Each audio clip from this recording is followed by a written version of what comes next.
നമ്മുടെ സമുദായത്തിന്റെ വാർത്തകൾ ദാരുണമായി വായിക്കേണ്ടി വരുന്നു. അതിന്റെ എല്ലാം കാരണം എന്താണ്?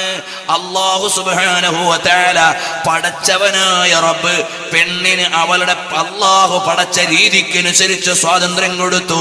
അല്ലാഹുവിന്റെ നിയമത്തെ വെല്ലുവിളിച്ചിട്ട് തെരുവിൽ കാർ ഓടിക്കാനും ജീപ്പ് ഓടിക്കാനും ബൈക്ക് വായിക്കാനും ഒക്കെ പെണ്ണ് തെരുവിൽ ഇറങ്ങിയപ്പോൾ അവളുടെ മൂല്യം ചോദ്യം ചെയ്യപ്പെട്ടു പോയി. ഈമാനുള്ള പെണ്ണുങ്ങൾക്ക് അതിനൊന്നും ഇറങ്ങാൻ പറ്റൂല.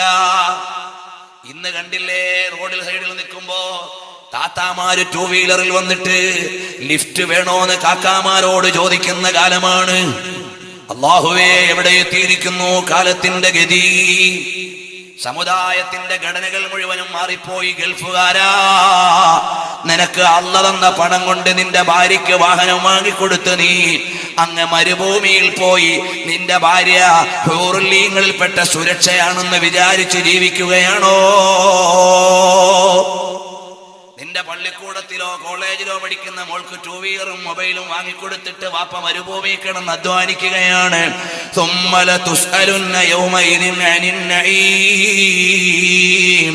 ആദ്യം പിടിച്ചു കെട്ടുന്നത് നിന്നെ തന്നെ. അല്ലാഹ് മണ്ടനല്ല.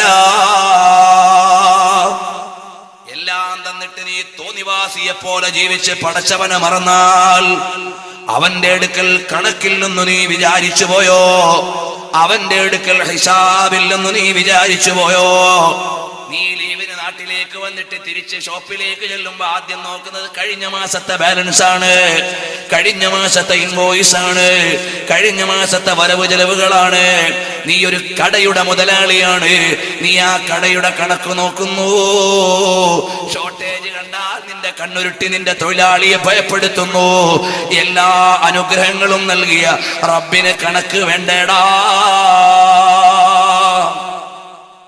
എല്ലാ അനുഗ്രഹങ്ങളും നൽകിയ റബ്ബിന്റെ അടുക്കൽ കണക്കുണ്ട്. അല്ലാഹുവിനെ അറിയാനുള്ള ഒരുപാട് തെളിവുകൾ ഇന്ന് നമ്മുടെ മുമ്പിലുണ്ട്. കാരണം എന്തേ? പണ്ട് നന്മതിന്മ രേഖപ്പെടുത്തുന്ന കിതാബ് എന്ന് പറഞ്ഞാൽ വേണ്ട പോലെ കോലപ്പെടാൻ പ്രയാസമായിരുന്നു. പക്ഷേ ഈമാനുള്ള ജനങ്ങൾ അത് വിശ്വസിച്ചു. ഇന്നാണെങ്കിലോ അത് രൂപപ്പെടാനും ചിന്തിക്കാനും കൂടുതൽ തെളിവുകളുള്ള കാലമാണ്. കാരണം ബുക്കും വേണ്ട, പേനയും വേണ്ട, നമ്മുടെ കാർഡുകൾ മുഴുവനും റെക്കോർഡ് ചെയ്യുന്നു. നമ്മുടെ ഐഡന്റിറ്റി കാർഡിൽ നമ്മുടെ മുഴുവൻ ഡീറ്റെയിൽസും രേഖപ്പെടുത്തുന്നുണ്ട്. അതിലൂടെ നിന്നെ അതാ പിടിക്കുന്നു. ഞാൻ ഒരിക്കൽ ഖത്തറിലോ യു എയിലോ മറ്റോ ചെല്ലുമ്പോ ഒരു ചെറുപ്പക്കാരൻ നിന്ന് കരയുന്നുണ്ട്. എന്താ മോനെ ഇരുന്ന് കരയുന്നത്? അതെന്റെ ക്രെഡിറ്റ് കാർഡിൽ നിന്ന് ഇത്ര വലിച്ചു, എന്റെ ലൈസൻസിലാണെങ്കിൽ അങ്ങനെ പറ്റി, എല്ലാം കൂടി എയർപോർട്ടിൽ പിടിച്ച് കുടുങ്ങിയിരിക്കുകയാണ്. അവിടുന്ന് ഇങ്ങോട്ട് കടക്കുന്നതിന് മുമ്പ് അല്ലെങ്കിൽ അങ്ങോട്ട് ഇറങ്ങുന്നതിന് മുമ്പ് അതാ കണക്കുകൾ മുഴുവനും വന്ന് തെളിഞ്ഞുപോയി. എന്തിനേറെ നമ്മൾ അമേരിക്കയിലും അബുദാബിയിലും ഒക്കെ പോകണം. നമ്മുടെ നാട്ടിൽ തന്നെ കണ്ടില്ലേ, കൊച്ചിയിലൂടെയോ തിരുവനന്തപുരത്തൂടെയോ ഒക്കെ അതിവേഗതയിൽ വാഹനം ഓടിച്ചാൽ ഉടനെ തന്നെ ക്യാമറ ക്യാച്ച് ചെയ്തിട്ട് അടുത്ത ദിവസം വീട്ടിലേക്ക് ബില്ല് വരുന്നു.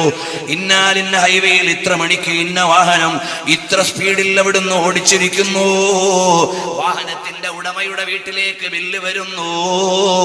ലാ യുഗാദിറു സഗീറതൻ വലാ കബീറതൻ ഇല്ലാ അഹ്സാഹാ. കൃത്യമായ സ്പീഡ് രേഖപ്പെടുത്തിയിട്ടുണ്ട്, ടൈം രേഖപ്പെടുത്തിയിട്ടുണ്ട്. എല്ലാ കണക്കും പോസ്റ്റൽ വഴി അങ്ങ് വന്നുപോയി. എന്നിട്ട് ഇനി എങ്ങാനും ഞാൻ അങ്ങനെ പോയിട്ടില്ല, ഓടിച്ചിട്ടില്ല എന്ന് പറഞ്ഞ് ട്രാഫിക് ഡിപ്പാർട്ട്മെന്റിന്റെ ഓഫീസിൽ ചെന്നാലോ അയാൾ വേണമെങ്കിൽ ഒന്ന് റീപ്ലേ ചെയ്ത് കാണിച്ചു തരും.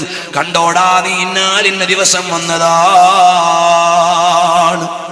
ഈ സംവിധാനം എടുത്ത ട്രാഫിക് ഡിപ്പാർട്ട്മെന്റിന്റെ കയ്യിലുണ്ടെങ്കിൽ ലോകത്തിന്റെ ഉടമസ്ഥനായ അല്ലാഹുവിന്റെ കയ്യിൽ നിന്റെ ചലനത്തിന്റെ രേഖയില്ലേ? അതുകൊണ്ട് എന്റെ പ്രിയപ്പെട്ട കൂട്ടുകാരാ, വൃത്തികെട്ട വർത്തമാനത്തിൽ ഇടപെടാൻ പാടില്ല. തോന്നിവാസങ്ങളിലേക്ക് ഇടപെടാൻ പാടില്ല. അതിലിടപെട്ടു പോയാൽ വരാൻ പോണത് എന്താണ്? നമ്മൾ ഒരു ദിവസം ഒരു 15 മിനിറ്റ് ആവശ്യമില്ലാത്ത വർത്തമാനം നടത്തിയാൽ ദിവസം ഒരു 15 മിനിറ്റ് നമ്മൾ വെറുതെ വർത്തമാനം പറഞ്ഞാൽ 50 കൊല്ലം ഇവിടെ ജീവിക്കുന്നയാൾ അതാ ദിവസേന 15 മിനിറ്റ് ആവശ്യമില്ലാതെ വർത്തമാനം പറയുന്നവനായാൽ അതാ അവന്റെ റിപ്പോർട്ട് നാളെ അള്ളാന്റെ കോടതിയിൽ വരുന്നു. നീ നിന്റെ കാമുകിയോട് വിളിച്ച് കമന്റ് അടിച്ചതാണ്. ഇനി ആരെയും ലൈൻ അടിക്കാൻ കഴിവില്ലാത്ത ഒരുത്തനാണെങ്കിൽ കസ്റ്റമർ കെയറിലെ പെണ്ണിനെ വിളിച്ച് ലൈൻ അടിക്കുകയാണ്. ആ നിലയ്ക്ക് കമന്റ് അടിച്ചുകൊണ്ടിരിക്കുന്ന നേരത്താണ് അതാ നിന്റെ റിപ്പോർട്ട് മുഴുവനും അള്ളാഹുവിന്റെ കോടതിയിലെത്തിപ്പോയി. അതാ ഹഫളത്തിന്റെ മലായികത്ത് കൊണ്ടുവരുന്ന ബുക്ക് ആ ഏട്ടിലുണ്ടല്ലോ. ദിവസേന 15 മിനിറ്റ് സംസാരിച്ചവൻ 50 കൊല്ലം ജീവിക്കുമ്പോഴേക്ക് 6 മാസത്തിലേറെ അനാവശ്യങ്ങൾ പറഞ്ഞുപോയി.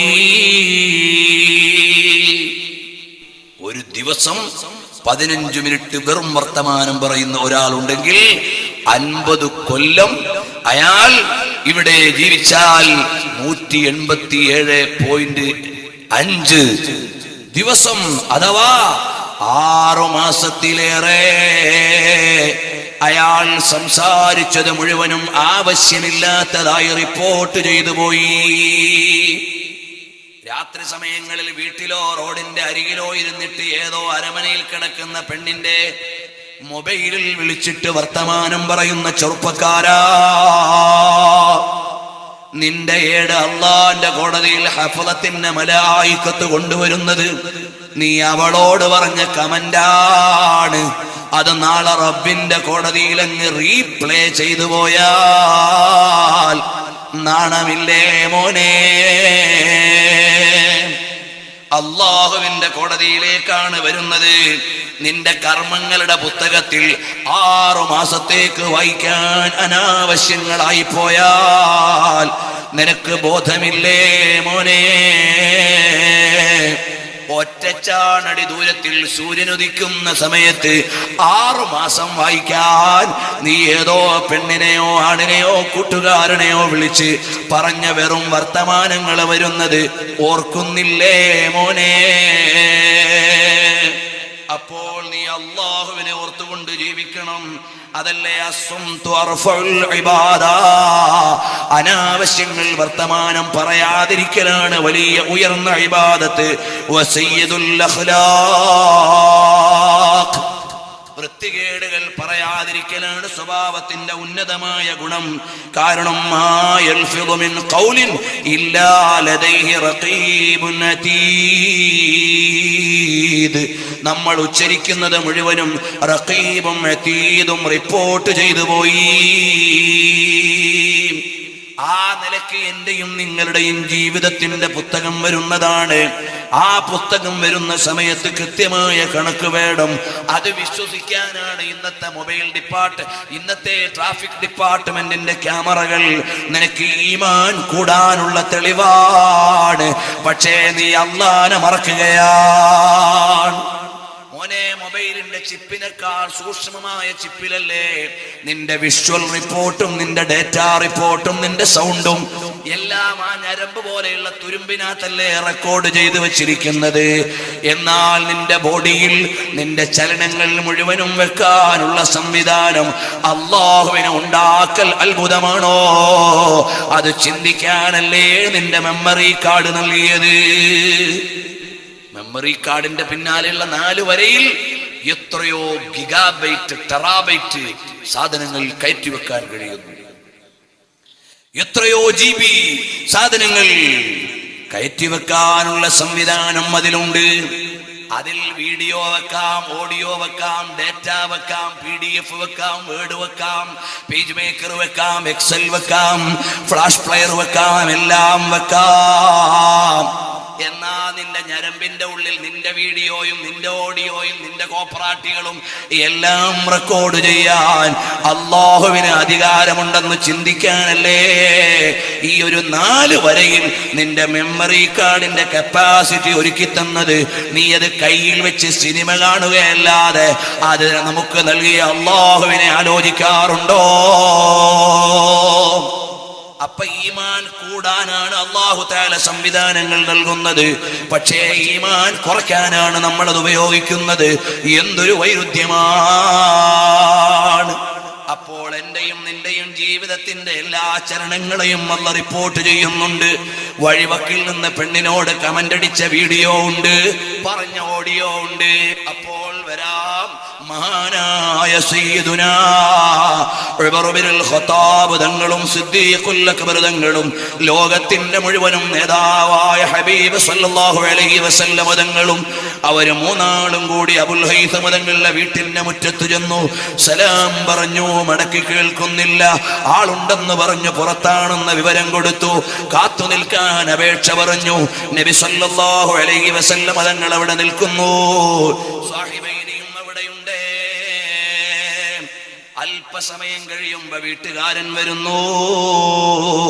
വീട്ടുകാരൻ വന്ന് സദ്യ ഒരുക്കിയിട്ട് ഭക്ഷണം കൊടുക്കുമ്പോ, ഭക്ഷണം നൽകിയിട്ട് കഴിച്ചുകൊണ്ടിരിക്കുന്ന സമയത്ത് സിദ്ദീഖുൽ അക്ബർ റളിയല്ലാഹു അൻഹു ചോദിക്കുന്നു, യാ റസൂലല്ലാഹ്, അല്ലയോ ഹബീബായ നബിയേ, അവിടുന്ന് ഞങ്ങൾക്ക് ഓതി തന്നല്ലോ, ثم لتسألن يومئذ عن النعيم, അനുഗ്രഹങ്ങളെ കുറിച്ച് മുഴുവനും ചോദിക്കുമെന്ന് അവിടുന്ന് പറഞ്ഞല്ലോ. നമുക്ക് ഇപ്പോൾ വിശന്നു കറങ്ങിയിട്ട് ഈ കിട്ടിയ ഭക്ഷണത്തെ കുറിച്ച് ചോദിക്കുമോ?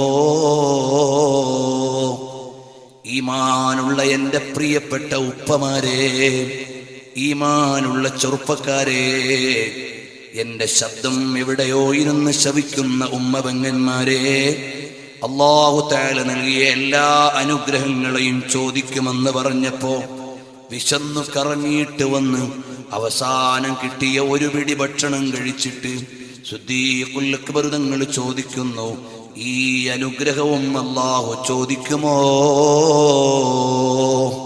ഉടനെ അവിടുന്ന് പറയുന്നു, ഇന്ന ദാലിക സയകൂൻ, ഇന്ന ദാലിക സയകൂൻ, അതും ചോദിക്കും സിദ്ദീഖ് റളിയല്ലാഹു അൻഹു. ഇത് കേട്ടപ്പോഴേക്ക് കൈ വായിലേക്കിട്ട് വൊമിറ്റ് ചെയ്ത് കളയാൻ ഒരുങ്ങുമ്പോഴാണ് അല്ലാഹുവിന്റെ ഹബീബ് സല്ലല്ലാഹു അലൈഹി വസല്ലം തങ്ങൾ പറഞ്ഞു, വേണ്ട, അല്ലാഹുവിന്റെ അനുഗ്രഹം അനുഭവിക്കാതെ ജീവിക്കാൻ കഴിയില്ല.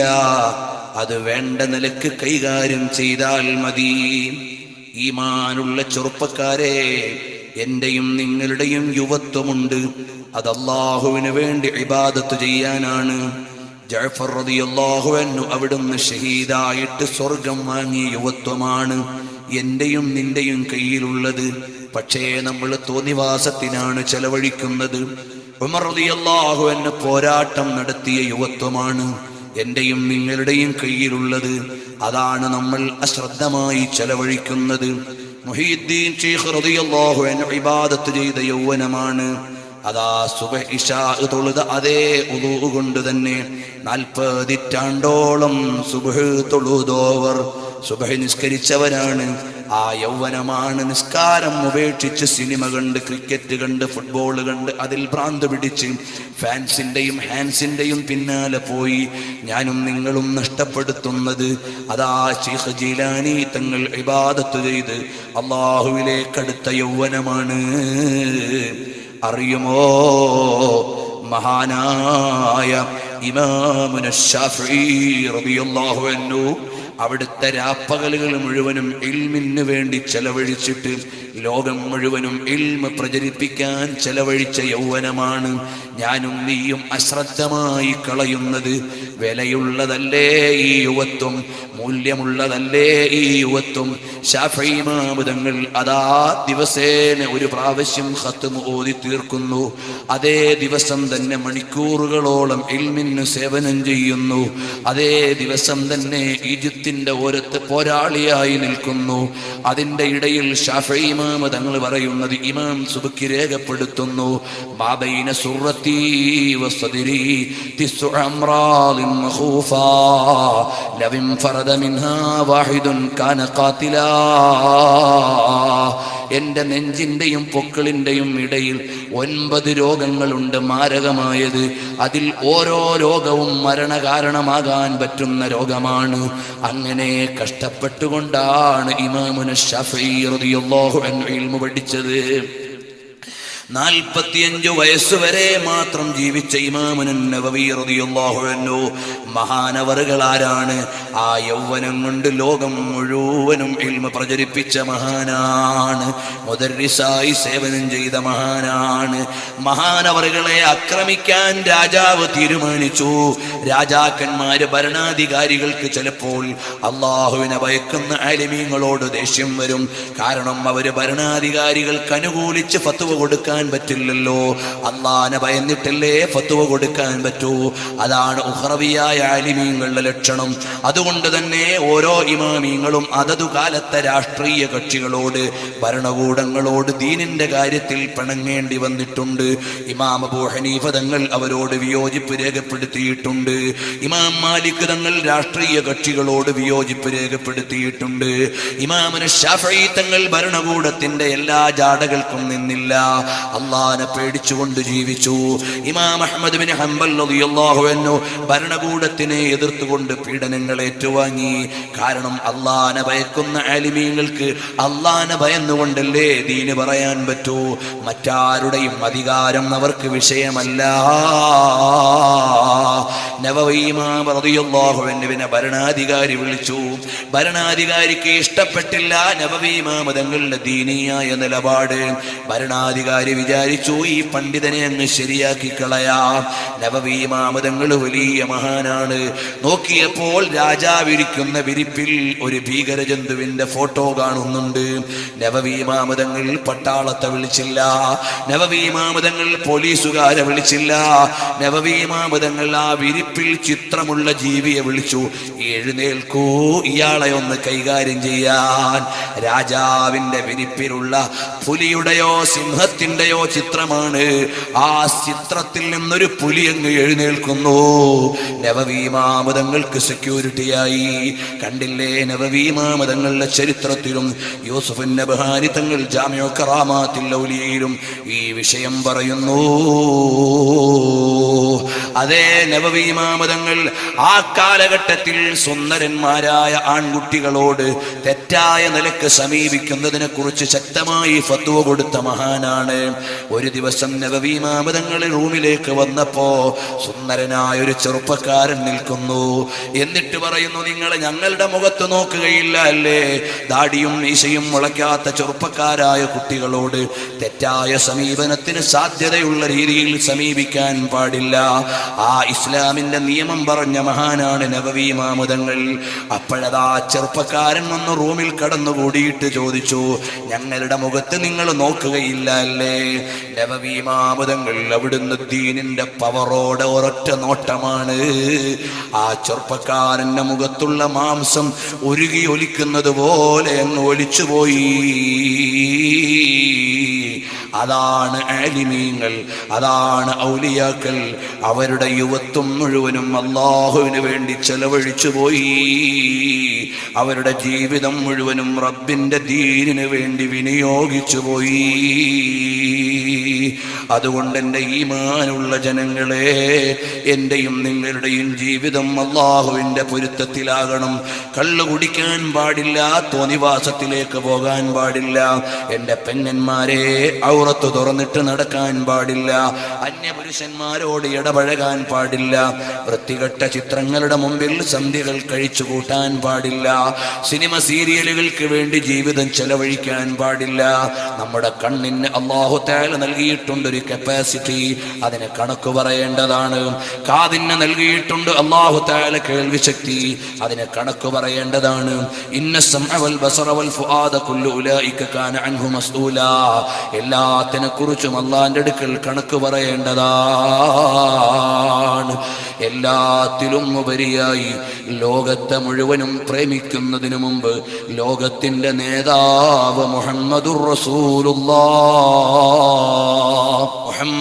റസൂലുള്ളാഹ് സല്ലല്ലാഹു അലൈഹി വസല്ലം തങ്ങളെ നന്നായി സ്നേഹിക്കണം.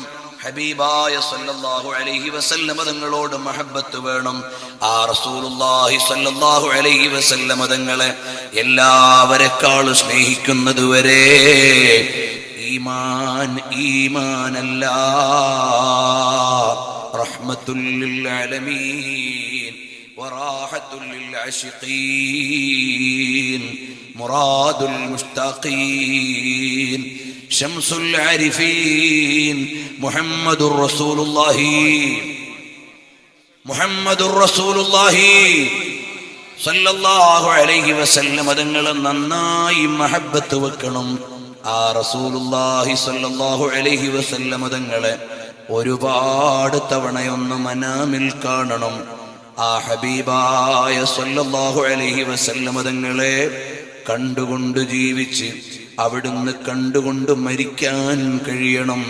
അതാ ഷിറാസിലുള്ള ഒരാൾ, ആ കാലത്ത് മരണപ്പെട്ടു പോയ ഒരു മഹാൻ അബൂ അബ്ദില്ലാ എന്ന മഹാന സ്വപ്നം കാണുന്നു. ഷിറാസുകാരനായ ഒരാൾ അവിടെയുള്ള വലിയ മഹാന സ്വപ്നം കാണുന്നു.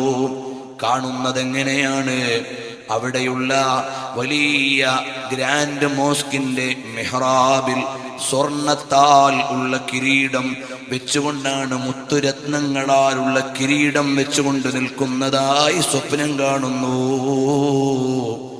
ചോദിച്ചു, അല്ല നിങ്ങൾക്ക് അല്ലാഹു തആല നിങ്ങളോട് എങ്ങനെയാണ് മരണാനന്തരം പെരുമാറിയത്? അല്ലാഹു തആല നിങ്ങൾക്ക് എന്താണ് നൽകിയത്? ഉടനെ അവിടുന്ന് അദ്ദേഹം പറഞ്ഞു, ഗഫറല്ലാഹു ലീ, എനിക്ക് അല്ലാഹു തആല പുറത്തു തന്നു. ഒരുപാട് അനുഗ്രഹങ്ങളും എനിക്ക് അല്ലാഹു തആല ചെയ്തു തന്നു. എനിക്ക് ഈ കിരീടം തലയിൽ വെച്ചു തരാനുള്ള കാരണം ബിസ്വലാത്തി അലാ റസൂലില്ലാഹ് സല്ലല്ലാഹു അലൈഹി വസല്ലം തങ്ങളുടെ മേൽ ഞാൻ നിരന്തരമായി സ്വലാത്തു ചൊല്ലുന്ന ആളായിരുന്നു. ആ സ്വലാത്തിന്റെ കാരണമായി തൗവജനീ, അല്ലാഹു തആല എനിക്ക് ഈ കിരീടം വെച്ചു തന്നതാണ്. അതുകൊണ്ട് ചെറുപ്പക്കാരെ, ലോകത്തുള്ള ഒരു പെണ്ണും മരിക്കുമ്പോ നമ്മുടെ കൂടെ വരൂല, ഖബറിൽ വരൂല, ഖബറിൽ നേരം പോക്ക് നൽകൂല. അതേ സമയത്ത് എല്ലാവരെക്കാളും സ്നേഹിക്കപ്പെടേണ്ട ഹബീബ് സല്ലല്ലാഹു അലൈഹി വസല്ലം തങ്ങളെ അവിടുന്ന് മഹബ്ബത്ത് വെച്ച് അതിലങ്ങ് ലയിച്ച് ജീവിച്ചാൽ മരിക്കുന്ന സമയത്ത് ഹബീബ് സല്ലല്ലാഹു അലൈഹി വസല്ലം തങ്ങൾ നമുക്ക് കണ്ടു മരിക്കാൻ കഴിഞ്ഞാൽ മരണത്തിന് പ്രയാസമില്ല.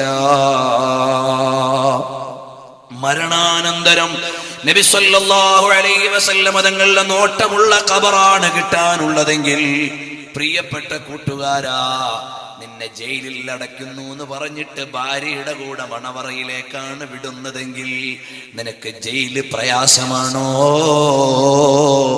അല്ലല്ലോ. അതുപോലെ അള്ളാന്റെ ഹബീബിനെ കണ്ടു കിടക്കാനുള്ള മണവറയായി മണ്ണറ മാറിയാൽ മരണം പ്രയാസമല്ല.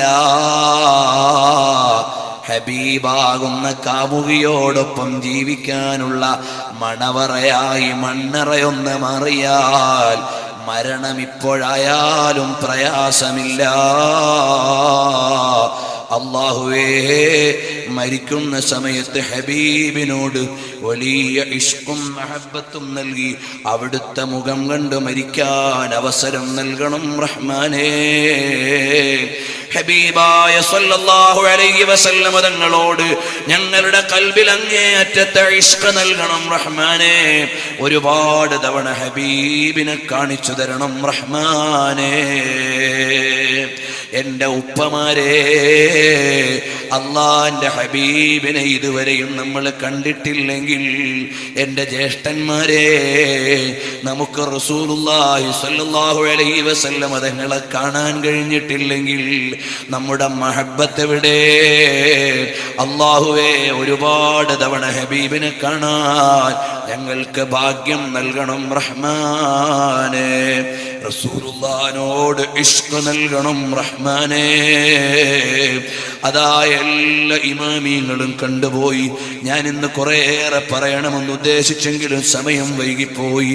അപ്പോൾ നബി സല്ലല്ലാഹു അലൈഹി വസല്ലം തങ്ങളെ മഹബ്ബത്ത് വെച്ച്, മോനെ, എല്ലാ സുന്ദരിയുടെയും തൊലി ചുളിഞ്ഞു പോകും, അവൾ മരിച്ചു പോകും, അല്ലെങ്കിൽ രോഗിണിയായി പോകും. മോളെ, നീ കമന്റടിക്കുന്ന എല്ലാ ചെറുപ്പക്കാരും അങ്ങനെ തന്നെ. അതേ സമയത്ത് നബി സല്ലല്ലാഹു അലൈഹി വസല്ലം തങ്ങളെ ഒന്ന് ഇഷ്ക് വെച്ചങ്ങ് ജീവിച്ചാൽ, ആ ഹബീബായ നബി തങ്ങളോട് പ്രണയം വെച്ചങ്ങ് ജീവിച്ചാൽ, മരിക്കുന്ന സമയത്ത് റസൂലുള്ളാഹിനെ കാണാം. അപ്പോഴാ ഹബീബിനെ സ്നേഹിച്ചിട്ട് നീ തലമറച്ചൊരു തൊപ്പിയിട്ട് നടക്കണം. ആ ഹബീബിനെ സ്നേഹിച്ചിട്ട് ഞെരിയാണിക്ക് മേലെ നിന്റെ വസ്ത്രം ധരിക്കണം. ആ ഹബീബിനെ സ്നേഹിച്ചിട്ട് നീ അള്ളാന്റെ ഹബീബിന് ഇഷ്ടമുള്ള പാൻസും ഷർട്ടും ധരിക്കണം. അള്ളാന്റെ ഹബീബിനെ ഇഷ്ടം വെക്കുന്ന പെങ്ങളെ, ബോഡി ഷേപ്പ് പർദ്ദയൊന്ന് മാറ്റിയിട്ട് അള്ളാന്റെ ഹബീബിന് ഇഷ്ടമുള്ള പർദ്ദ ധരിക്കണം. നീ മുഖമക്കനെ ധരിച്ചുകൊണ്ട് നടക്കണം. നീ അള്ളാന്റെ ഹബീബിന് പൊരുത്തമുള്ള കാഴ്ചകൾ മാത്രം കാണണം. അങ്ങനെ അങ്ങ് ജീവിച്ചാൽ നാളെ ഹബീബിലേക്ക് അങ്ങ് ലയിക്കാം. അല്ലാഹുവേ, ഞങ്ങൾ റസൂലുള്ളാഹി സ്വല്ലല്ലാഹു അലൈഹി വസല്ലം തങ്ങളുടെ മഹബ്ബത്തിലുള്ള ഭ്രാന്തന്മാരാക്കി മാറ്റിയിട്ട് അതിൽ ഞങ്ങളെ ഒന്ന് ലയിപ്പിച്ചു തരണം റഹ്മാനേ. ഹബീബിലേക്കുള്ള ഇഷ്ക് ഞങ്ങളുടെ കൽബിൽ ഒന്ന് നിറച്ചു തരണേ അല്ലാഹ്. പാതിരാത്രിയുടെ പഴുതിൽ കിടന്നുറങ്ങുമ്പോ മദീനയുടെ പുണ്യവാളനെ ഒന്ന് കാണാൻ അവസരം നൽകണേ അല്ലാഹ്. ആ ഹബീബിലേക്ക് ഞങ്ങളെ ഒന്ന് ചേർത്തു തരണേ അല്ലാഹ്. ഈ വഅദിന്റെ മജ്‌ലിസ് കേവലം എനിക്കറിയുന്ന ചെറിയ കാര്യങ്ങൾ പറഞ്ഞിട്ട് ഒരു ചടങ്ങിന് വേണ്ടി ഒഴിവാക്കാനുള്ളതല്ല. അള്ളാഹുവിന്റെ ഹബീബിലേക്ക് സ്വലാത്ത് ചൊല്ലി, ഒരു തഹ്ലീൽ ചൊല്ലി ഹബീബിലേക്ക് ചേർന്ന് നിൽക്കാനാണ്. ഞങ്ങളെ ഒന്ന് സ്വീകരിക്കണം റഹ്മാനേ.